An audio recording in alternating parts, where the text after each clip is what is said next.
नमस्कार, अस्वाद कट्टा चॅनलवर तुमचं स्वागत आहे। आज आपण उपवासाचा रसम वडा बघतोय। त्याच्यासाठी एका छोट्या कुकरमध्ये मी एक बटाटा घेतलाय आणि एक वाटी भरून लाल भोपळ्याचे तुकडे घेतलेले। त्याच्यामध्ये अर्धा ग्लास पाणी ठेवलंय आणि त्याला आपण एक शिट्टी काढून घेणार।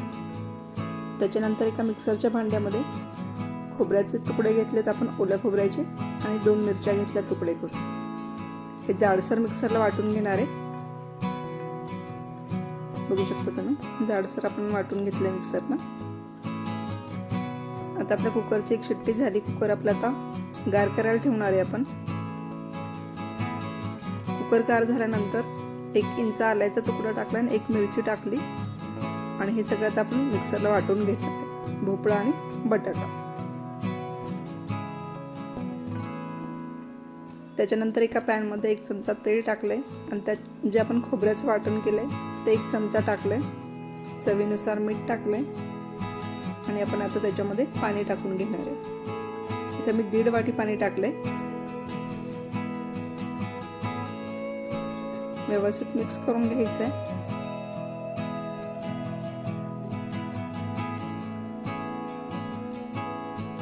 पाण्याला थोडी उकळी आल्यानंतर आपण त्याच्यामध्ये 1 बाउल भरून आपण वरई टाकलेली आहे, ती व्यवस्थित मिक्स करून घ्यायची। त्याच्यावरती झाकण ठेवायचं 2 ते 3 मिनिटांसाठी। बघू शकता, एकदम व्यवस्थित मिक्स करून घ्यायचं आणि पुन्हा एकदा आपण झाकण ठेवणार। 5 ते 7 मिनिटांमध्ये आपलं वरई शिजवून तयार होते। बघू शकता तुम्ही, व्यवस्थित वरई शिजलेली आहे। ते आता थंड करून घ्यायची।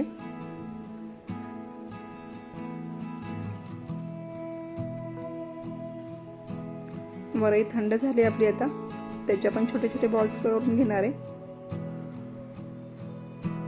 बघू शकता तुम्ही, या पद्धतीने आपण बॉल करून घेतो त्याचे। त्याच्यानंतर एका कढईमध्ये तेल टाकलंय आणि त्याच्यामध्ये हे तयार केलेले वरईचे बॉल आपण तळून घेणार।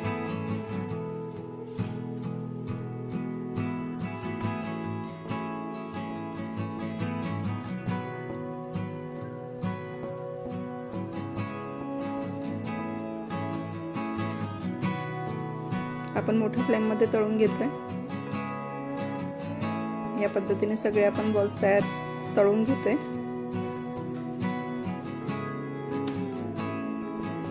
त्याच्यानंतर एका कढईमध्ये आपण 1 चमचा तेल घेतलंय, त्याच्यामध्ये अर्धा चमचा जिरं टाकलंय, छोटा अर्धा चमचा आहे। त्याच्यानंतर खोबरं आणि हिरव्या मिरचीची पेस्ट करून घेतली होती, ती टाकून घेतोय। तुम्हाला हवं असेल तर लाल तिखट टाकलं तरी चालेल। त्याच्यामध्ये भोपळा आणि बटाटा जो आपण शिजवून घेतला होता त्याची जी पेस्ट केली आपण, ती टाकून घेतोय। हे व्यवस्थित मिक्स करून घ्यायचंय।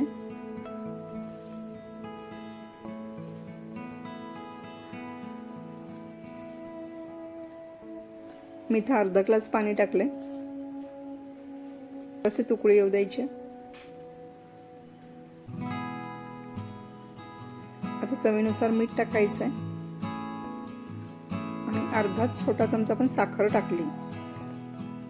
साखर तुम्हाला हवी असेल तरच टाका। व्यवस्थित मिक्स करून घ्यायचं, छान उकळी येऊ द्यायची।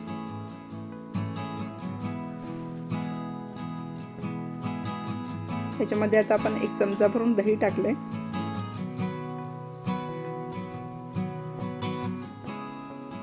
व्यवस्थित मिक्स करून घ्यायचंय।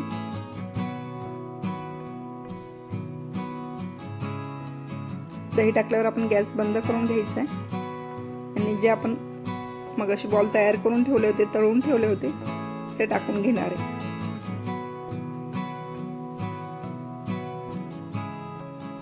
या पद्धतीने आता आपला उपवासाचा रसम वडा तयार झालेला आहे। तो आपण बाउल मध्ये सर्व करून घेऊ।